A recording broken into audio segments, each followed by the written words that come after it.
And the portion that we're dealing today, uh, which is part of that particular journey, and we speak a lot about journey in this book of Bamidbar, is because it is coming from the way this is being written.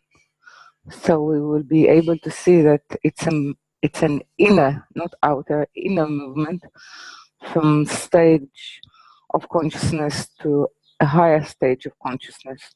Therefore, when we speak about Behaalocha, we're speaking about the way we can move or come closer to be able to lit the candle, and the candle,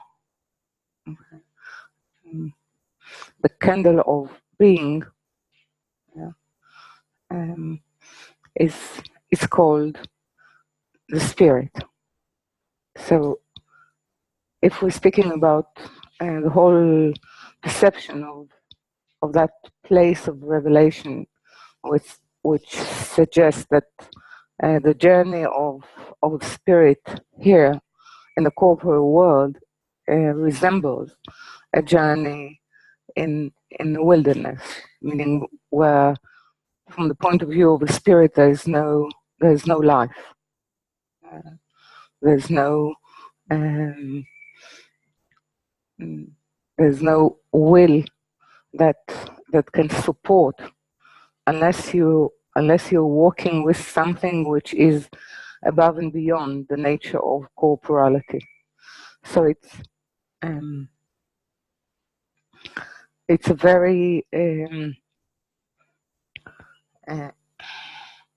strong. It has a very strong tone of initiation, because it speaks about that in the wilderness, all the faults of being human are being discovered, and therefore it allows them the opportunity to rise above their nature, to become Adam, or to become the form and the consciousness that in the way the Creator thinks, or the way they were forming in the thought of creation. Okay. So this is how actually it starts, and Zohar is treating this portion of Torah to actually lay out the rules of reading Torah, definitely reading Torah through reading the Zohar. The whole writing is very clear that anyone who reads the story as is, meaning that it is really a description of an event or a description of a particular person or particular soul, it says that it's always it's sort of separated itself from the wholeness in order to point out the wholeness, not to tell about itself, but it came out of the wholeness in order to announce the existence of the wholeness, not the existence of separation. Because if we read or interpret, or as we perceive the corporeal reality, we perceive it with only one interpretation of separation. So the call is actually to come into a journey of discovery, in the words of the Zohar, to lift the dress, or to lift the skirt that actually hides the body of Torah, which means the will of Torah, which actually in itself dresses, like the body does, dresses the inner part of the soul, or the spirit, and the spirit of Torah. So there are many layers to penetrate through. Okay? And in a way, the Zohar treats itself as a sanctuary, as an invitation to come into the reading, or to come into the Zohar as the humans or people came into Noach Ark. So it's a rescue. It's a rescue type of speech that actually allows the human of our generation to escape the misunderstanding, the confusion of the corporal life of our days, of our generation. So it's a pivot portion, because it speaks about, or it asks whether a person or a group are willing actually to rise above and to acquire the duty of a priest, or the duty of a priesthood, as a sacred priesthood, to serve all humanity in order to reveal the face, not the face of judgment, not the face of allowed and and forbidden, and not the face of what we call punishment, but a different face, which we learned and we were in witnessing to its revelation in the Idra Rabbah. So we need to listen to this very carefully. It is why I suggest that a person who is actually meeting or coming into contact with something that looks to him as a mountain. And mountain means something that is coming up, a reality that is coming up and is blocking and has in it a sense of darkness. If he reads it as darkness and something that is blocking him, is actually losing an opportunity of tikkun. So it means that in a way we cannot afford to wallow in sorrow, or to wallow in others' sorrow, or to wallow in regret. We need to be always as those who raise up what is called man, that which the human are missing, which is the face of mercy, the face of love. So this is what we should give to that which we meet, not actually to read it as as cruelty, even if this is how it looks to us, or as misjudgment, because otherwise we increase and we power this phase of judgment, and this phase of actually what we're doing, we are convicting, judging, and as well executing punishment on reality, because this is the way we perceive the act of God. So in order to demonstrate it, I would like you to open the Zohar in this portion of Torah, which we start in 12, in verse 12 of the Zohar of Behaalocha. And it's actually sort of the best clues that we usually get from how to perceive the inner meaning that the group of or the Zohar try to lead us through, is if there is a generosity of the description of what the group or people from the group of the Zohar went through in order to perceive the way to actually penetrate through the dresses of Torah itself. So if you have it, it's a portion of Behaalocha. When you will raise, it's called, and the ark rested on the 7th month. Okay, this is the title of it, but it's actually verse 12, and it starts verse 12 in Behaalocha. So it's important that you'll have you'll follow it. Okay.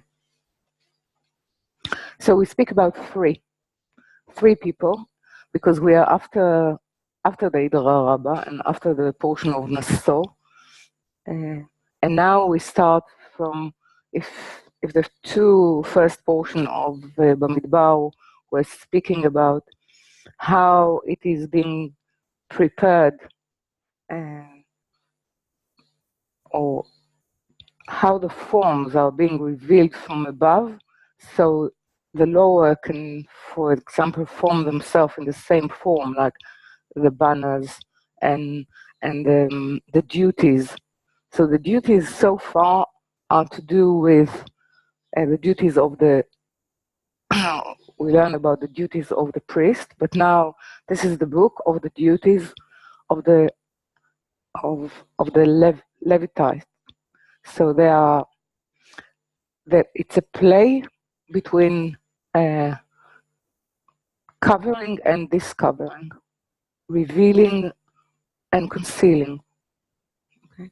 So we need to conceal, while as a matter of it's temporary. Concealment is till we get to the point, or till we get to our to the place of where there is no concealment, which has a few names. One of it is the land of Israel or Atzilut. It means that the land of Israel, in terms of the Zohar, is called the world of Atzilut. So on the way to it, there need to be a concealment. But when we get there, it will be, when it will be permanent, it will be a full revelation. Because as we know, when the tabernacle is reaching, meaning Shekhinah, and all the structure of the spirit reaches Atzilut, there is no concealment anymore. So we need to listen to the way of, on the way, following me in the wilderness. It's on the way. Still there is this play of concealment, which, in fact, through concealment, we earn our place as partners of a revelation. So first we're saying that we are after the Idra, and then we are speaking with 3 columns of work. So now there need to be a minimum of 3 people in order to cause a process. Yeah. So we are tackling Rabbi Elazar, Rabbi Yosei, and Rabbi Yitzchak. So basically we have the sort of one can say the duties inside their names. We know that Rabbi Elazar, every time that he appears, the level of revelation or the view or the perception that will be introduced will be how the far view of where we are to the place, or to the arena of when Tikkun will be completed. Okay. And Rabbi Yitzchak will always be the left side, and Rabbi Yosef will move from the right to the middle. Okay. So it says that the three of them, Rabbi Elazar and Rabbi Yosef and Rabbi Yitzchak, were going along their way. They reach those mountains of darkness while traveling. Okay. So it's a it's a particular translation because they were going along their way. It means that they were walking the way of the Zohar. It doesn't mean that they were walking a particular path. They were walking inside themselves the way of the Zohar. Okay, so they were searching what it means to walk in the way of the Zohar. To walk in the way of the Zohar, it means that you're all the time in search of what circumstance will allow you to act in yourself as a return light. Meaning, to see how can you meet, or how can you make a place in yourself in order to actually inquire not about what you see, but about what the Creator wish you to correct, to reform, to rectify in your perception at that particular moment. And this is why Zohar will use the verb pag'u, which is not only to meet, but it's to meet in a way that makes place in another person.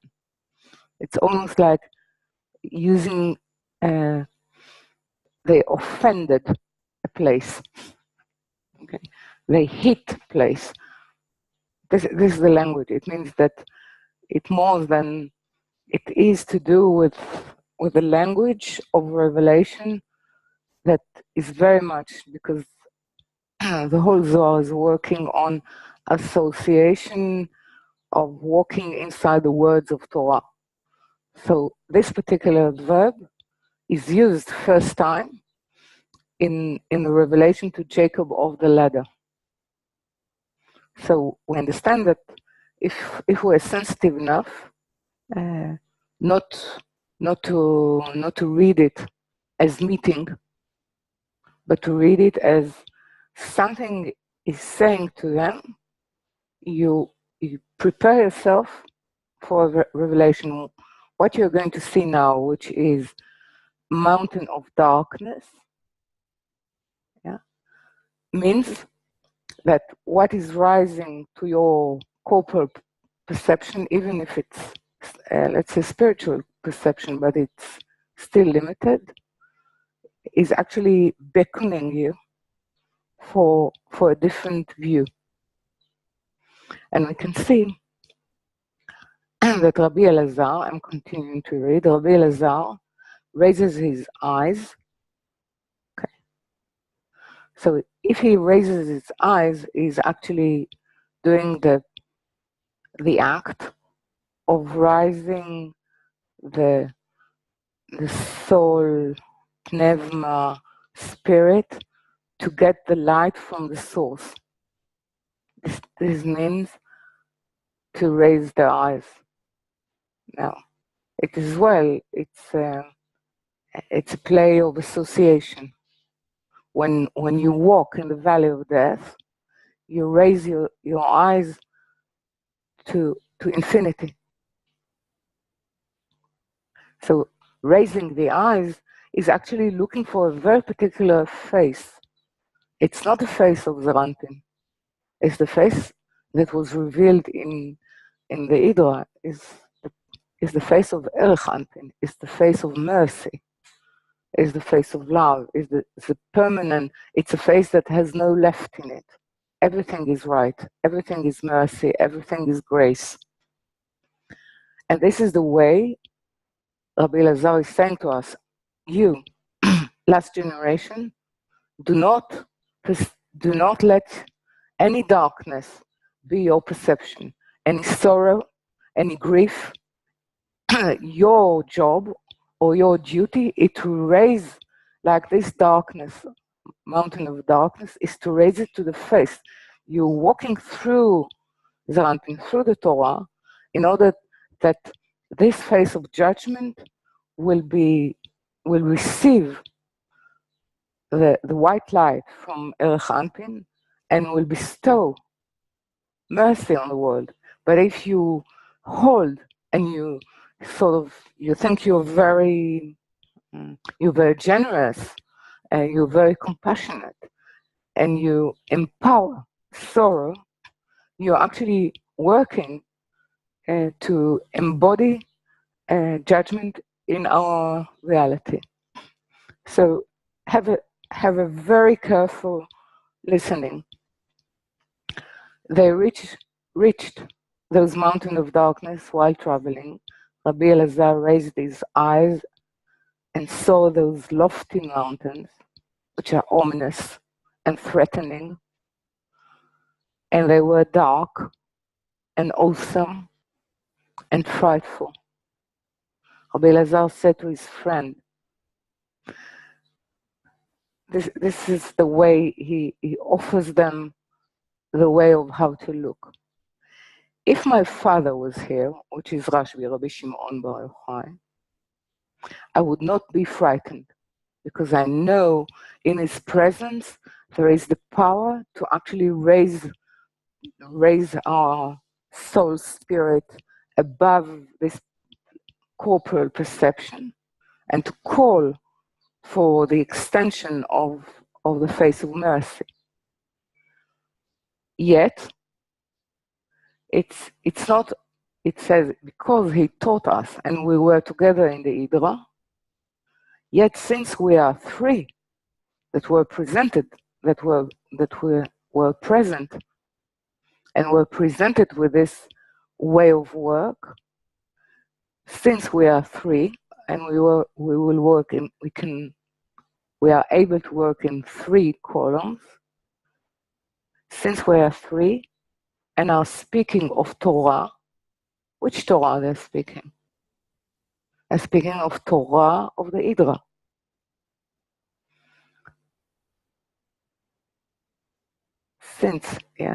Yet since we are three and are speaking of Torah among us, of course among us, because we were part of the 10 that Idra was revealed to, no judgment will prevail here.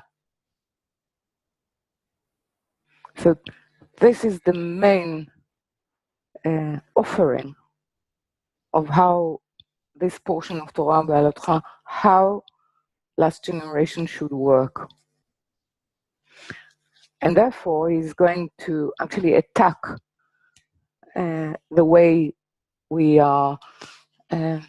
persist to read reality and to read Torah and to interpret everything with the eyes of the senses, or the eyes of the psychology of the senses, or